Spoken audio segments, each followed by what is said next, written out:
昏暗的房间里，一个浑身是伤的女人，双手被钉在床板上，双脚绳子紧紧捆住，动弹不得，嘴巴也被布条封住，连句救命都喊不出来。女人脸上写满了恐惧，而她的丈夫也同样被人吊在房梁上，旁边站着一个丑八怪，正玩弄着手上的电击棒，那噼里啪啦火花四溅，看得人头皮发麻。为了逃生，女人咬紧牙关，忍着疼痛，硬生生扯断自己的手筋，然后解开绳子，踉踉跄跄跑出去，正好看到被折磨得不成样的丈夫。她本想救一下丈夫，可房屋破旧，让女人每走一步就会发出吱吱呀呀的声响。更让她感到可怕的是丑八怪磨刀的声音。刚走几步，丑八怪就听到动静，抄起镰刀朝女人走来。女人吓得拔腿就跑，丑八怪走在后面穷追不舍。跑着跑着，没想到居然跑到了悬崖边，丑八怪追了上来。当女人回头看见那把锋利的镰刀时，彻底吓坏了。怎么办？她不想被抓回去。女人心一横，直接跳了下去。然而这已经不是第一对被囚禁的情侣了，很快又一对倒霉的年轻情侣麦克和谢拉来到这附近游山玩水。进山前，二人特意来到警察局询问哪里值得游玩。警察热情地给他们指了一个名叫伐头岭的好地方。两人没有片刻犹豫，收拾好东西直接进了山，丝毫没有注意到墙上贴着的寻人启事，那正是一开始跳崖的那个女人。在途中，女友肚子饿得咕咕叫，两人只能寻找附近的餐厅。正好一个名叫玛丽的女人出现，她给二人指了条通往餐厅的道路，但也告诉两人伐头岭最近总有人失踪，如果没事最好不要去。听到这，寻求刺激的二人突然不饿了，转身就往伐头岭走去。这里景色宜人，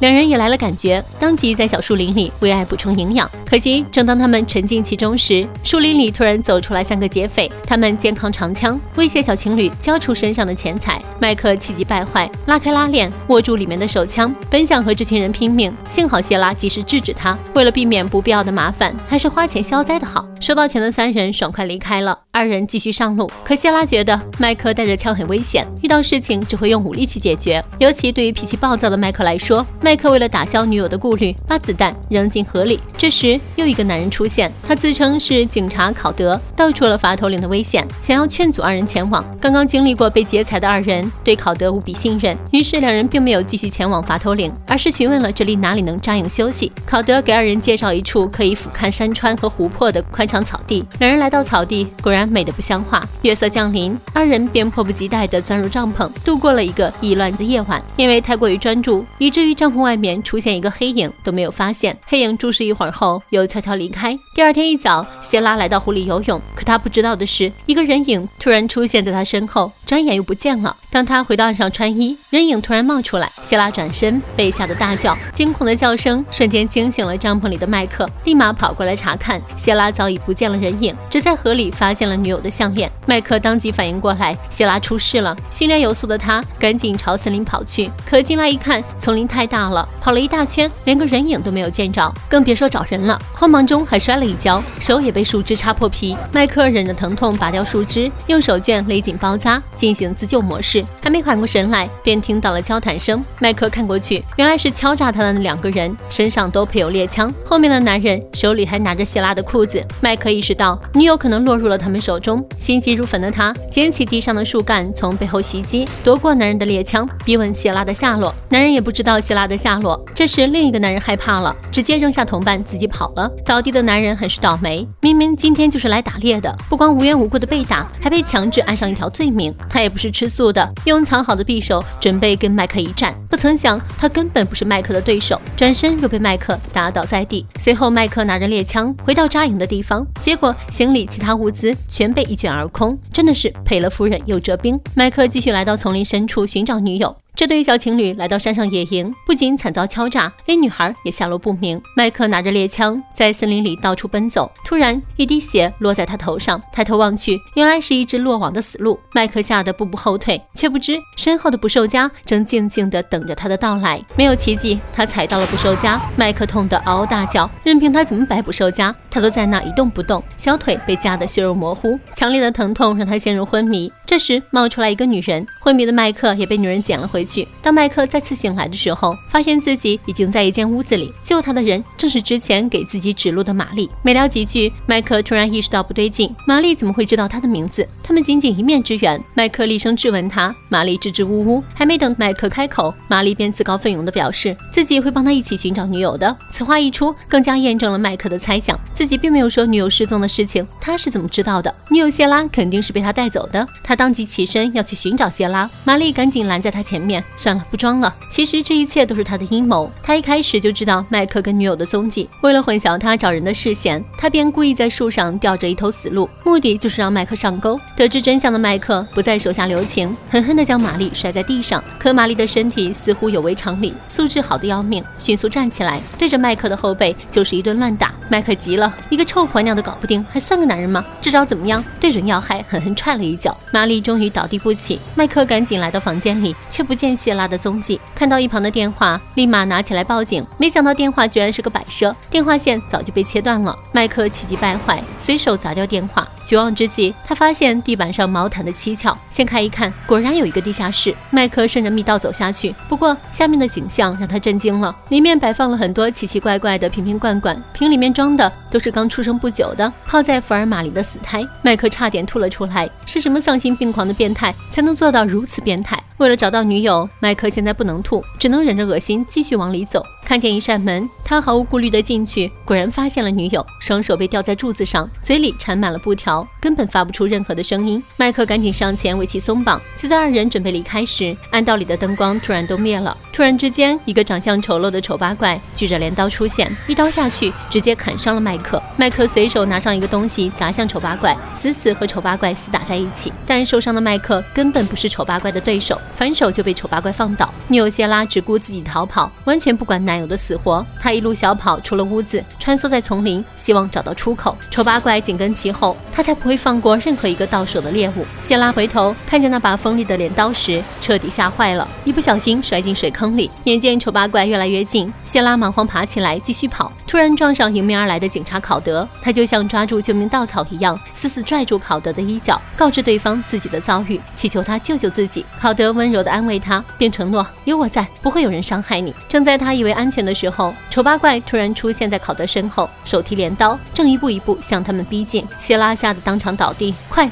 开枪送他去见上帝！可不知为什么，考德见到丑八怪一点也不害怕，反而责备起丑八怪，一个女人都看不住，你还能干点啥？说完就亲自示范一下如何做事。谢拉这才意识到考德和他是一伙的，他赶紧逃命，却被考德一拳头打晕了过去。谢拉再次醒来时，双手已被捆绑，玛丽给他戴上花环，装扮成新娘的模样，带到麦克跟前，两人的嘴被紧紧封住。原来三个变态是要给二人举办婚礼。考德化身牧师，念起了誓言，麦克却一点不配合。丑八怪把镰刀架在麦克脖子上，麦克这才不情愿地点了头。他想不通，这三个变态费尽心机抓他们来，就为了举行婚礼。考德说出了真相，原来他和玛丽是多年的夫妻，而丑八怪则是玛丽的弟弟。夫妻俩经过无数次的奋斗，始终没能生出一个孩子。地下室里那些胎儿就是他们夭折的孩子。为了要一个健康的孩子，两人和玛丽的弟弟一合计，疯狂捉来成双成对的游客情侣，然后给他们进行一场难以忘怀的特别婚礼，再逼迫他们给自己生个娃，如果不从，就会遭受他们非人的虐待。这也是有很多人宁愿去死，也不愿意被抓回去惨遭酷刑的原因。如今麦克和谢拉落入他们手中，自然要为他们生下一个孩子，否则就别想活着离开这里。婚礼结束后，三人把麦克和谢拉关进小黑屋里，让二人开始造人。但此刻的麦克根本就不想造，这命都要没了，怎么还有心思造？第二天，变态三人组前来验收成果，发现麦克二人昨晚什么也没有发生，决定要给二人点颜色看看。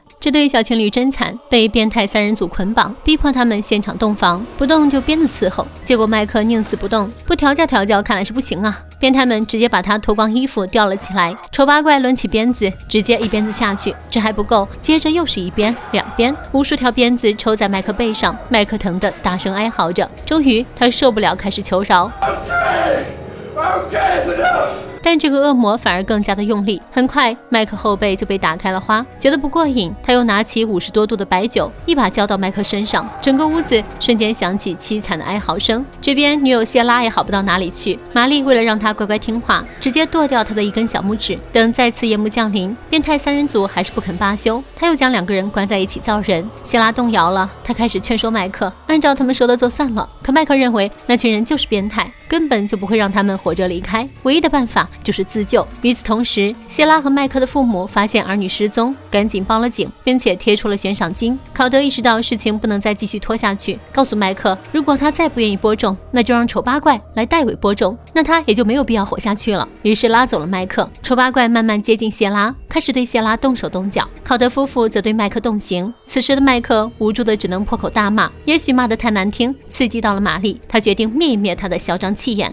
只见他拿起烧红的铁块，狠狠地按在麦克身上，麦克立刻发出杀猪般的惨叫。而另一边，丑八怪正准备对谢拉更进一步时，谢拉找准时机，一口咬在丑八怪手上，疼得他嗷嚎大叫。动静招来了考德和玛丽，赶紧将丑八怪带走，并警告麦克不要再浪费时间，甚至用谢拉的生命相威胁。情急之下，谢拉急中生智，声称自己已经怀孕2个月，不能再做剧烈的运动。一听这话，夫妇俩瞬间激动地抱在一起。另一边，先前敲诈麦克的那2个人看到警察局的悬赏公告后，说什么也要把这笔钱挣到手，于是趁着夜黑，二人偷偷潜入玛丽家中，想看看麦克在不在这里。二人常年生活在这里，深知考德夫妇的为人，所以断定这件事情肯定跟他脱不了干系。不过二人是旱鸭子不经打，没一会儿功夫就被夫妻俩给解决掉了，当晚就把他们给埋进土里。现在麻烦已经找上了门，考德觉得既然谢拉已经怀孕，那麦克就没有必要活在世上，他决定杀之而后快。这会儿功夫，麦克利用宝贵时间挣脱了束缚，考德拿起猎枪回到地下室，准备干掉麦克，却被麦克一巴掌拍掉猎枪，随后使用钉子扎穿了考德的颈动脉，再一枪爆了他的头。玛丽听见声音赶紧进来，看到丈夫惨死十分痛心。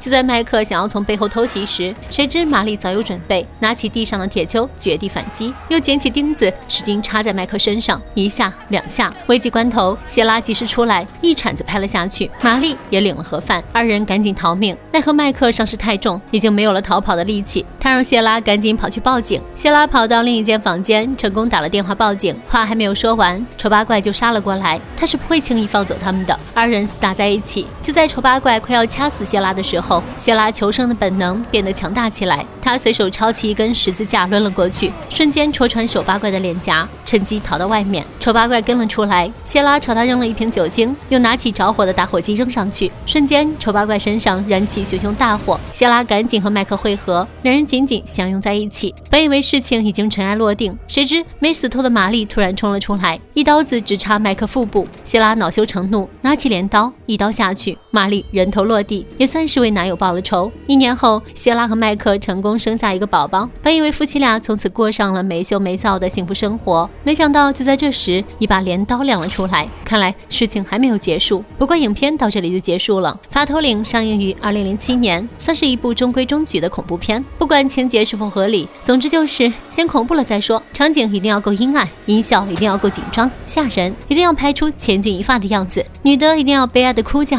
腿软，男的就要残虐你娱乐我，这才是恐怖片该有的样子。关注我，下期更精彩。